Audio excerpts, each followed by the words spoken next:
Africa is rich in resources but poor in energy supply. We will try to explain this concept all along the module. Energy demand in sub-Saharan Africa has grown by 45% from 2000 to 2012, but accounts for only 4% of the world total, even if it is populated by the 13% of the global population. Access to modern energy services, though increasing, remains limited.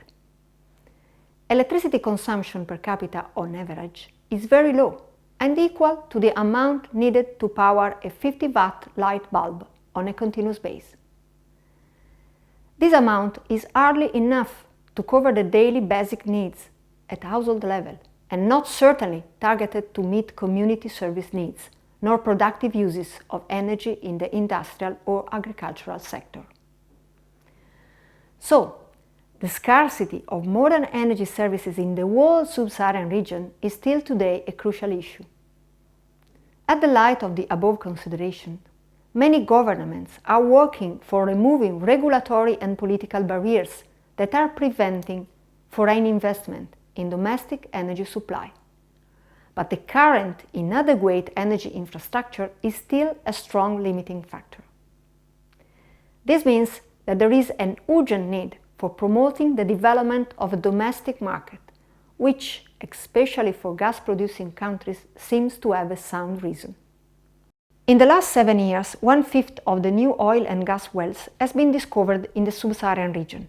But in this sector, $2 over 3 of the investment from the oil and gas revenues are allocated to export, thus not contributing much to the development of a domestic market and the relative energy infrastructure. This critical aspect topped up with other paradoxes in the exploration sector that are worth to be underlined. The value of the estimated 100,000 barrels lost to oil theft each day would be sufficient to fund universal access to electricity for all Nigerians by 2030. More than 1 trillion cubic meters of gas has been wasted through flaring over the years, enough to meet current sub-Saharan electricity needs for more than a decade. As far as primary energy, bioenergy, mainly fuel wood and charcoal, is still the dominant source of energy for Africa. Bioenergy is then followed by oil and gas, more or less in the world continent. An exception is South Africa, where coal is the dominant source of energy. The 80% of the population in sub-Saharan Africa rely on the traditional use of solid biomass, and the expected 40% rise in demand for bioenergy to 2040 will probably exacerbate stress on environment, such as forestry stocks and health associated to indoor pollution. Oil and gas consumption are expected to grow as share, while the contribution from modern renewables in the new policy scenario will remain weak. The power sector is often not reliable in the African countries. Only less than 1/3 people have access to electricity, and the total number without access is also rising because the efforts to promote electrification are outpaced by population growth.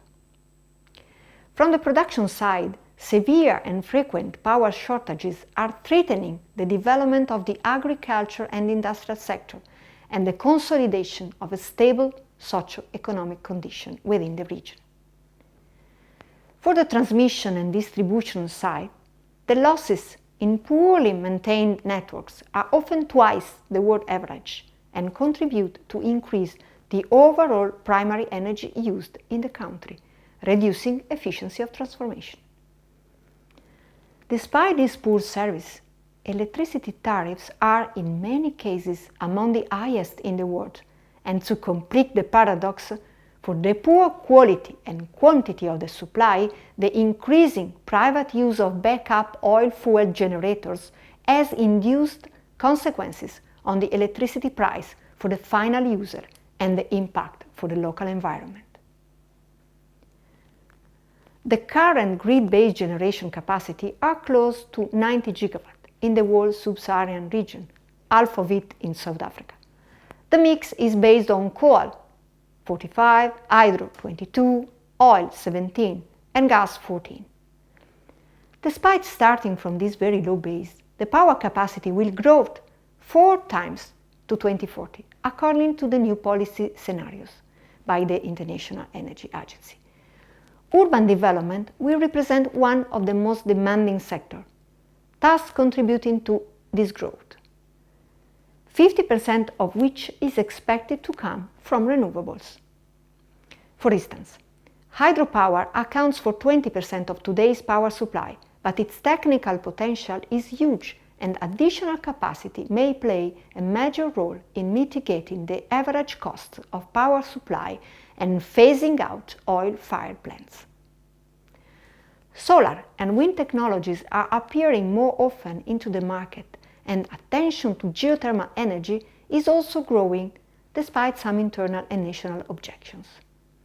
Huge potential from renewables still remains untapped. In the new policy scenario, off-grid solutions like home or community-based system or mini-grid will provide electric energy to 70% of those gaining access in rural areas, and 2/3 of the mini-grid and off-grid system in rural areas will be powered by solar PV, small hydropower or wind. 3 are the strategies suggested by the International Energy Agency for Africa. A step change in investment in domestic energy supply, better management of the region's resources, deeper regional energy cooperation to increase cost effectiveness of energy solutions. We add an additional point.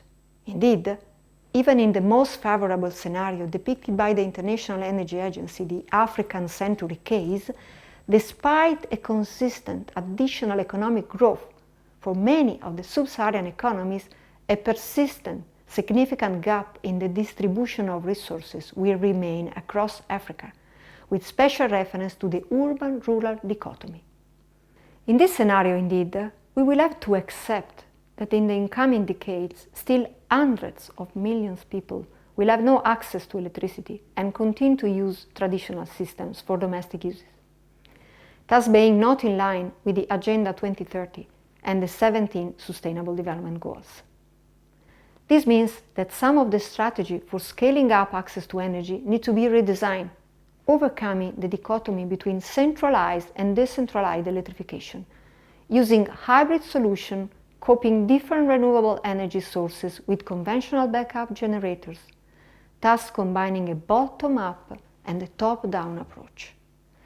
This path will require a lot of local capacity to be developed. But this is one of the most sustainable ways the energy sector has to follow in Africa to scale up energy access and make it autonomous and long-lasting.